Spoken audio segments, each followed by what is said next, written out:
আসসালামু আলাইকুম, আমি মোহাম্মদ শিহাব খান।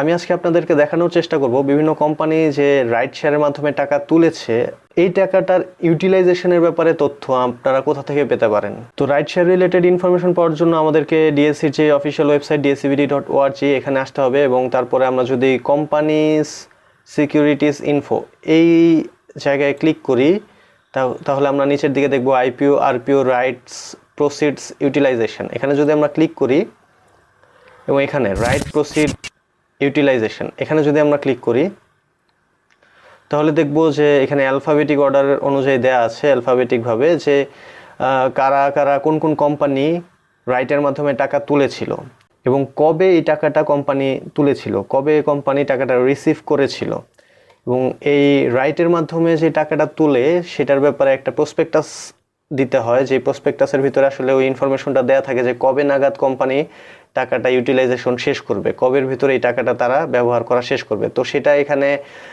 সেই ইনফরমেশনটা থাকে যে last date of utilisation as per prospectus, যে কবের ভিতরে যেই টাকাটা রাইট শেয়ারের মাধ্যমে কোম্পানিটা তুললো সেটা কবের মধ্যে কোম্পানিটার ইউটিলাইজ করার কথা ছিল অ্যাজ পার প্রসপেক্টাস, এবং actual last date of utilisation যেটা আসলে বলা হয় ইউটিলাইজ করতে পারবে কোম্পানিগুলো প্রসপেক্টাসে, আসলে রিয়েল লাইফ সিনারিওতে দেখা যায় অনেক ক্ষেত্রেই কোম্পানিগুলো পারে না সেই টাইমের ভিতরে ইউটিলাইজ করতে। তো অ্যাকচুয়ালি কবে ওই টাকাটা তারা ইউটিলাইজ করেছিল সেই ইনফরমেশনটাও এখানে দেওয়া আছে।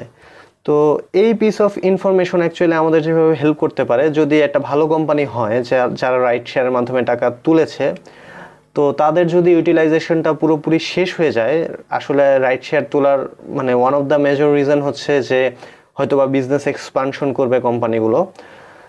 তো যদি বিজনেস এক্সপানশনের জন্য ওই টাকাটা ইউটিলাইজ করা হয়ে যায় এবং প্ল্যান মতো যদি কোম্পানি সেভাবে ইউটিলাইজ করতে পারে, তাহলে দেখা যায় এটা হওয়ার একটা চান্স থাকে যে তারপর থেকে কোম্পানির রেভিনিউ একটা বাড়ার একটা চান্স থাকে। ফর এক্সাম্পল, একটা কোম্পানি যদি একটা মেশিনারিজ ইম্পোর্টের জন্য টাকা তুলে রাইট শেয়ার ইস্যুর মাধ্যমে, তাহলে সে ওই মেশিনারিজ যখন আসবে, ইনস্টল হবে এবং প্রোডাকশন শুরু হবে, তখন তো একটা সেলস গ্রোথ হওয়া উচিত নর্মালি যদি আমরা চিন্তা করি। তো ওইভাবে আমাদেরকে এই রাইট শেয়ার রিলেটেড ইনফরমেশনটা আমাদেরকে একটা হেল্প করতে পারে যে যদি ইউটিলাইজেশন শেষ হয়ে যায় তাহলে আর্নিংস বাড়ে কিনা সেটা আমরা কিন্তু একটা স্টাডি করে দেখতে পারি। তবে এখানে যদি বিজনেস অ্যাজ পার প্ল্যান না যায়, দেখা গেল যে এই মেশিনারিজ তারা একটা কোম্পানি আনলো, সেটার মাধ্যমে তারা ওই এক্সপেক্টেড সেলস জেনারেট করতে পারতেছে না, বা যেটা আনলো সেটা আসলে ওইভাবে ডিমান্ড নাই, তখন আবার ওই ইউটিলাইজেশনটা শেষ হওয়ার পরেও আসলে খুব যে কাজে লাগবে ব্যাপারটা তা না। সো এটা একদম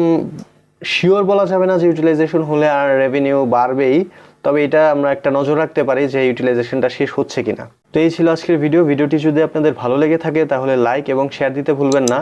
আরও নতুন নতুন ভিডিও পেতে চ্যানেলটি সাবস্ক্রাইব করে বেল আইকনটি বাজিয়ে রাখবেন, আর ফাইন্যান্স স্কুলের ফেসবুক গ্রুপে জয়েন করুন, লিঙ্ক ভিডিও ডেসক্রিপশনে দেওয়া আছে। সবাই ভালো থাকবেন। আসসালামু আলাইকুম।